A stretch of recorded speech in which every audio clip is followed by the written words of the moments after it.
Good afternoon students, hope you all are good. So మనం previous క్లాస్లో different concepts గురించి నేర్చుకున్నాం కదా ఫోర్త్ యూనిట్లో. సో ఇప్పుడు సేమ్ ఫోర్త్ యూనిట్లో మనం ఇంకొక కాన్సెప్ట్ చూద్దాం, ఓకేనా. సో ఇవాళ కాన్సెప్ట్ వచ్చేసరికి ఓఎల్ఏపి. సో ఓఎల్ఏపి అంటే మనం ప్రీవియస్ క్లాస్లో ఆల్రెడీ చెప్పుకున్నాం కదా. ఓఎల్ఏపి అబ్రివేషన్ ఏంటి? Online analytical process. ఓకే, అంటే మనం ఇంతకుముందు డేటా వేర్ హౌసింగ్ గురించి చెప్పుకున్నాం కదా. డిఫరెంట్ టైప్స్ ఆఫ్ మెథడ్స్ అనేవి అందులో యూస్ చేసినప్పుడు చెప్పాను కదా ఓఎల్ఏపి అంటే ఏంటో. సో ఓఎల్ఏపి అంటే ఏంటి? ఆన్లైన్ అనలైటికల్ ప్రాసెసింగ్ అనమాట. Okay, so online analytical processing అంటే ఏంటి, దాని క్యారెక్టరిస్టిక్స్ ఏంటి, టెక్నాలజీస్ ఆఫ్ ఓఎల్ఏపి ఏంటో తెలుసుకుందాం. Okay, so data warehouses follow multi dimensional data model. So data ware హౌసెస్లో మనం మల్టీ డైమెన్షనల్ డేటా మోడల్స్ అనేవి యూజ్ చేసుకుంటూ ఉంటాం అనమాట. So OLAP systems are used for the data analysis and decision making. So OLAP systems అనేవి దేనికి use అవుతాయి? డేటాని అనలైజ్ చేయడానికి, డెసిషన్ మేక్ చేయడానికి యూజ్ అవుతాయి అన్నమాట. So OLAP systems are online analytical processing systems. So OLAP systems అంటే ఏంటి? ఆన్లైన్ అనలైటికల్ ప్రాసెసింగ్ సిస్టమ్స్ అనమాట. Okay, so OLAP provides a user friendly environment for interactive data analysis. So OLAP user ఫ్రెండ్లీగా తన work తను చేసుకోవడానికి ఒక మంచి environment create చేస్తూ ఉంటుంది అనమాట. సో ఓఎల్ఏపి సర్వర్స్లో డిఫరెంట్ టైప్స్ ఏమేమి ఉంటాయో చూద్దాం. Types of OLAP servers. So first one వచ్చేసరికి రిలేషనల్ ఓఎల్ఏపి సర్వర్స్, ఆర్ఓఎల్ఏపి అంటాం అనమాట. Okay, so they use a relational or extended relational DBMS to store and manage data warehouse data and OLAP middleware to support OLAP operators. So ఇప్పుడు relational కానీ extended relational DBMSs కానీ use చేసుకొని మనం ఏదైతే data ఉందో, ఏదైతే information ఉందో దాన్ని స్టోర్ చేసుకుంటాం కదా డేటా వేర్ హౌసెస్ కింద. సో దాంట్లో ఓఎల్ఏపి అనేది మిడిల్ వేర్ కింద, దట్ మీన్స్ సపోర్ట్ ఓఎల్ఏపి ఆపరేటర్స్కి సపోర్టివ్గా నిలుస్తూ ఉంటుందన్నమాట. ఇప్పుడు మనం ఏదైనా ఇన్ఫర్మేషన్ ఉందనుకోండి, దాన్ని డేటా వేర్ హౌస్లోకి కన్వర్ట్ చేసుకుంటాం. ఇన్ఫర్మేషన్ టు డేటా వేర్ హౌస్కి మనకి కొంచెం ప్రాసెస్ అనేది ఉంటుంది స్టోర్ చేసుకోవడానికి, మధ్యలో ఇన్ఫర్మేషన్ కలెక్ట్ చేయడానికి అండ్ స్టోర్ చేసుకోవడానికి. సో దాని మధ్యలో ఉన్న ప్రాసెసే ఓఎల్ఏపి అనమాట. సో అందులో మనకి డిఫరెంట్ ఆపరేటర్స్ అనేవి ఓఎల్ఏపి ప్రొవైడ్ చేస్తూ ఉంటుంది. సో సెకండ్ వచ్చేసరికి multi dimensional OLAP servers. Okay, MOLAP.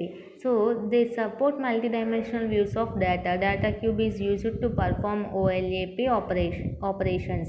So ఇందులో ఏంటంటే మల్టీ డైమెన్షనల్ వ్యూస్ ఆఫ్ డేటాను కూడా సపోర్ట్ చేస్తూ ఉంటుంది అనమాట.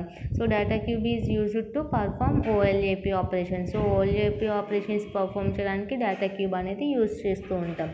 So next hybrid OLAP servers, HOLAP. It combines ROLAP and MOLAP technology. So hybrid OLAP ఏం చేస్తుంది? ROLAP, that means rational OLAP సర్వర్స్ని మల్టీ డైమెన్షనల్ ఓఎల్ఏపి సర్వర్స్ని కంబైన్ చేయడానికి యూజ్ అవుతూ ఉంటుంది అనమాట. It benefits from scalability of ROLAP and faster computation of MOLAP. So ROLAP's capabilityని and MOLAP faster కాంపిటీషన్స్ని మనం ఇంప్రూవ్ చేసుకోవడానికి, బెనిఫిట్స్ నుంచి మనం ఇంప్రూవ్ చేసుకోవడానికి యూజ్ అవుతుంది అనమాట. అంటే మంచి బెనిఫిట్స్ని మనం తీసుకోవడానికి. Okay, so next fourth one specialized SQL servers. They provide advanced query language and processing support for SQL queries. So వీళ్ళు ఏంటంటే చాలా అడ్వాన్స్డ్ క్వెరీ లాంగ్వేజెస్ని, ప్రాసెసింగ్ సిస్టమ్స్ని ప్రొవైడ్ చేస్తూ ఉంటాయి SQL క్యూరీస్కి. ఓకే, సో ఇందులో ఆపరేషన్స్ కానీ క్యారెక్టరిస్టిక్స్ కానీ ఓఎల్ఏపిలో ఏంటో చూద్దాం. సో ఫస్ట్ వన్ వచ్చేసరికి రోలప్ అనే ఆపరేషన్ దేనికి యూజ్ చేస్తామంటే క్లైమ్స్ అప్ కి లెవెల్ ఆఫ్ హైరార్కీ అనమాట. అంటే ఏంటంటే హైరార్కీ లెవెల్ని మనం ఇంచుమించుగా ఎత్తుకు ఎదగడానికి యూజ్ అవుతూ ఉంటుంది అనమాట. It is also called as dimension reduction. It results in less detail data. Okay, so ఇదేంటంటే ఏదైతే తక్కువ డేటా ఉందో ఏదైతే ఎక్కువ డేటా ఉందో దాన్ని తక్కువ కింద రిపోర్ట్ చేయడానికి యూస్ చేస్తూ ఉంటాం అనమాట. So next drill down, it is reverse of roll up. So roll అప్కి ఇది డ్రిల్ డౌన్ అనేది రివర్స్ అనమాట. Steps down a level in hierarchy, అదేంటి ఎత్తుకు ఎదగడానికి, ఇదేమో తక్కువ కిందకి రావడానికి అనమాట. It introduces additional dimensionals. So ఇది ఏంటంటే ఇందులో ఎడిషనల్ డైమెన్షనల్స్ అనేవి యూజ్ చేస్తూ ఉంటాం. సో ఇందులో ఏంటంటే మనం మోర్ డీటెయిల్ డేటాని తెలుసుకుంటూ ఉంటాం అనమాట. ఓకే, నెక్స్ట్ థర్డ్ వన్ వచ్చేసరికి slice and dice. So slice operation performs selection on one dimension of the given cube. So ఇచ్చిన మన క్యూబ్లో మనం వన్ డైమెన్షనల్ మాత్రమే యూస్ చేస్తాం అనమాట. ఓకే, స్లైస్ యూస్ చేసుకొని. సో అలా డైస్ ఆపరేషన్ యూస్ చేసుకొని మనం ఏం చేస్తాము, 2 or more డైమెన్షన్స్ డేటా మీద మనం పర్ఫామ్ చేయడానికి యూస్ చేస్తూ ఉంటాం అనమాట. So next fourth one pivot, that means rotate. So it is a visualisation operation that rotates the data axes. It interchanges x axis and y axis with each other. So ఏంటంటే rotate చేయడానికి అనమాట. అంటే ఇప్పుడు data visualisation operation అది ఏదైతే ఉందో దాన్ని rotate చేయడానికి మనకి యూజ్ అవుతాయి. ఇప్పుడు మనకు 2 యాక్సిసెస్ ఉన్నాయి కదా, data axis, x axis, y axis. దానికి మనం ఇంటర్చేంజ్ చేయడానికి యూజ్ అవుతూ ఉంటుంది అనమాట. నెక్స్ట్ అదర్ ఓఎల్ఏపి ఆపరేషన్స్ ఏమున్నాయో చూద్దాం. So OLAP systems also offers additional operations like drill across, drill through, ranking top and or bottom and items in list, interest, depreciation, currency conversions and statistical functions. So ఇలాగా కొన్ని OLAP operations అనేవి use చేసుకొని మనం data అనేది process చేస్తూ ఉంటాం అనమాట. Okay, so ఇవన్నీ ఏంటంటే సమ్ టైప్స్ ఆఫ్ మెథడ్స్ కానీ టూల్స్ కానీ ఆ టైప్ అనమాట. సో ఏంటంటే మనం డేటా ఎక్స్ట్రాక్షన్ నుంచి డేటా వేర్ హౌస్కి, అంటే మనం డేటా కలెక్ట్ చేయడానికి అండ్ డేటా వేర్ హౌస్కి మధ్యలో ఒక ప్రాసెస్ ఉంటుంది కదా, అంటే కలెక్ట్ చేసింది స్టోర్ చేసుకోవడానికి మధ్యలో ఉన్న ప్రాసెస్ మనం ఓఎల్ఏపి, ఓఎల్టీపీ అని చెప్పి డిఫరెంట్ మెథడ్స్ యూస్ చేసుకొని మనం డేటా అనేది పర్ఫామ్ చేయడానికి యూజ్ అవుతాయి అన్నమాట. సో మధ్యలో ఉన్న ప్రాసెస్ ఇది డేటా ఎక్స్ట్రాక్షన్కి డేటా వేర్ హౌస్కి మధ్యలో ఉన్న ప్రాసెస్ అనమాట. ఆ ప్రాసెస్ని మనం పర్ఫామ్ చేయడానికి డిఫరెంట్ యూజ్ చేస్తూ ఉంటాం. ఇప్పుడు ఓఎల్ఏపి గురించి తెలుసుకున్నాం కదా, సో నెక్స్ట్ క్లాస్లో ఓఎల్టీపీ అంటే ఏంటో తెలుసుకుందాం. సో ఇప్పుడు ప్రజెంట్ అయితే ఓఎల్ఏపి అంటే ఏంటి, డేటా ఎక్స్ట్రాక్షన్కి డేటా వేర్ హౌస్కి మధ్యలో ఒక ప్రాసెస్ అనమాట. ఇందులో డిఫరెంట్ టూల్స్, క్యారెక్టర్స్ యూజ్ చేసుకొని మనం డేటా అనేది ప్రొసీజర్ కింద పర్ఫామ్ చేయడానికి యూజ్ చేసుకుంటూ ఉంటాం అనమాట. సో దీనివల్ల ఓఎల్ఏపి వల్ల యూజెస్ ఏంటి, అసలు మనం ఎందుకు యూజ్ చేస్తామో తెలుసుకుందాం. సో మనకి ఓఎల్ఏపి అంటే ఏంటో తెలుసు కదా, online analytical process. So OLAP అంటే ఏంటి, మనకి ఆన్లైన్ అనలిటికల్ ప్రాసెస్ కదా. సో దీని అడ్వాంటేజెస్ ఏంటో చూద్దాం. OLAP approaches is used to analyse multidimensional data from multiple resources.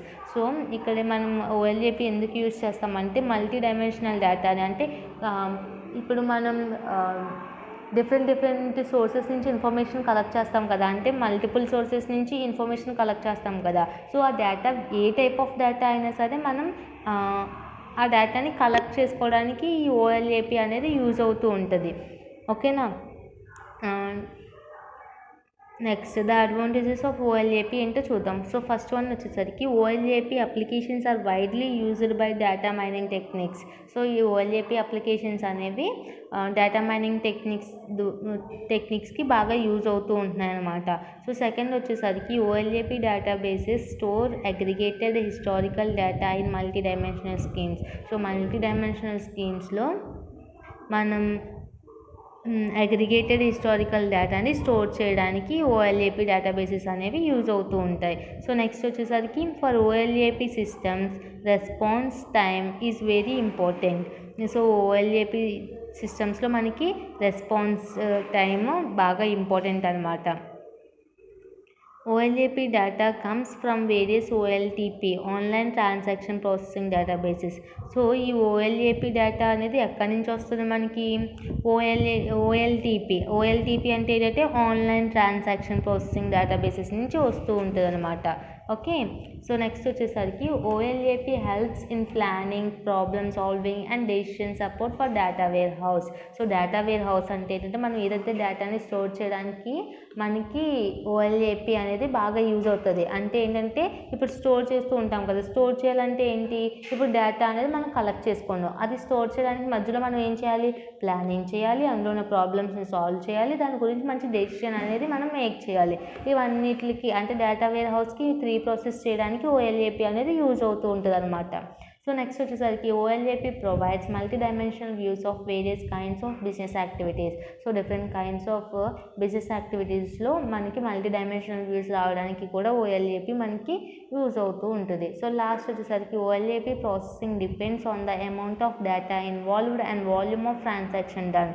So OLAP process అనేది మనకి దేని మీద డిపెండ్ అయి ఉంటుంది అంటే అమౌంట్ ఆఫ్ డేటా, ఎంత క్వాంటిటీ ఆఫ్ డేటా ఇన్వాల్వ్ అయ్యిందో, దాని వాల్యూమ్ ఆఫ్ ట్రాన్సాక్షన్ ఎంత అయ్యిందో, సో దాన్ని బట్టి ఇది డిపెండ్ అయ్యి ఉంటుంది అనమాట. సో దాన్ని బట్టి ఇది ప్రాసెస్ అనేది చేస్తూ ఉంటుంది. ఇది OLAP concept. Okay, so next క్లాస్లో మనం OLTP కాన్సెప్ట్ గురించి నేర్చుకుందాం.